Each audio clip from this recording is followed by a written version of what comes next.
Welcome top news today. Republicans could easily lose the congressional majorities in 2018, two retiring GOP lawmakers warned Sunday, pointing to a lack of diversity in the party and President Donald Trump's pattern of catering to his narrow conservative base as likely harbingers of bad news for the party. When you look at some of the audiences cheering for Republicans, sometimes you look out there and you say, those are the spasms of a dying party, Sen. Jeff Flake, Rares, said on ABC's This Week. By and large, we're appealing to older white men, and there are just a limited number of them. Clearly the Republican Party, my party, is going to experience losses.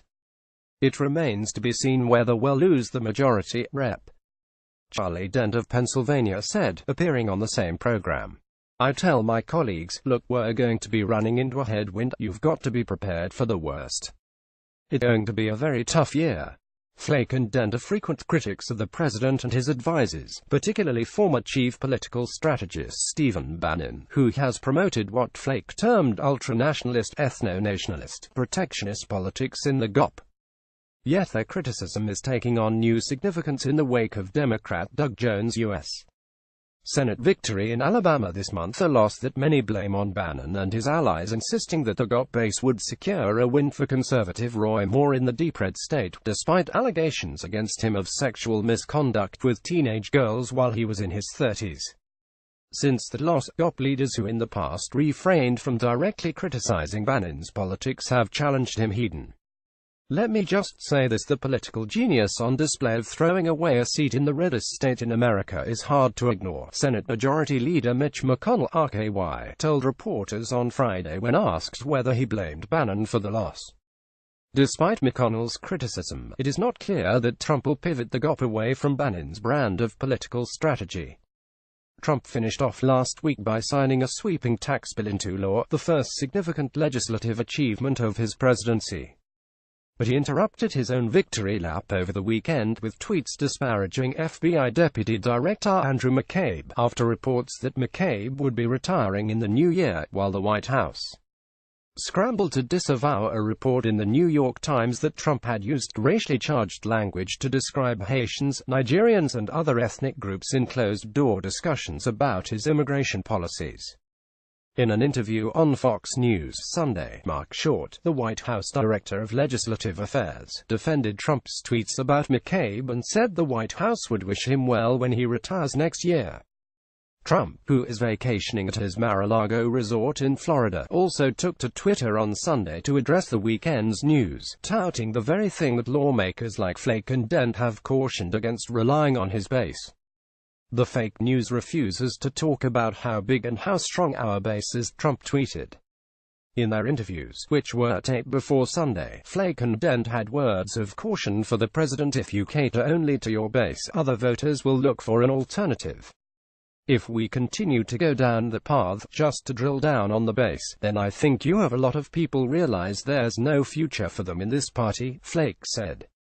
I do worry that in the future we'll be faced with President Trump running for re-election on one side, drilling down hard on a diminishing base, and on the other side you might have somebody like Sen. Bernie Sanders. That leaves a huge swath of voters in the middle that may be looking for something else. Flake said that if Trump finishes his term and seeks re-election, he will face an independent challenger in 2020, if not also a Republican challenger. The senator did not rule out running himself in 2020, though he added, "That's not in my plans." Sanders, appearing Sunday on CNN's State of the Union, did not speculate as far out as 2020. But he pointed to recent Democratic victories in statewide elections in Alabama, Virginia and New Jersey as being a referendum on Donald Trump. If I were the Republicans, I'd be worried very much about 2018, the independent senator from Vermont said. Democrats need to gain 2 seats to claim the majority in the Senate and about 24 to flip the balance of power in the House. The looming midterm elections are, thus, likely to cast a pall over the legislative agenda in 2018, as Republicans look for areas in which they can secure much-needed Senate Democratic cooperation to rack up more legislative accomplishments, while Democrats weigh what ventures are worth a compromise just months before a critical election cycle. policy challenges such as welfare reform and a solution to keep hundreds of thousands of young undocumented immigrants from deportation is the Deferred Action for Childhood Arrivals, or DACA, program expires are likely to end up in bitter partisan fights, while Sanders said that we can make some progress on infrastructure if Trump approaches the Democrats in good faith. But the Republicans appearing on talk shows Sunday suggested that as long as Trump is in the Oval Office, it will be difficult to work across the aisle if doing so means crossing him. Before Donald Trump became president, the litmus test, it was really about the ideological purity and conformity with Republican ideas, Dan said. Now the litmus test has changed, its loyalty to the man. If I set myself on fire for them, they would complain that the temperature of the flame isn't hot enough, the GOP lawmaker said, explaining how Trump was a factor in his decision to retire after his term ends next year. It's not about ideology anymore, it's about loyalty to the president, Sen.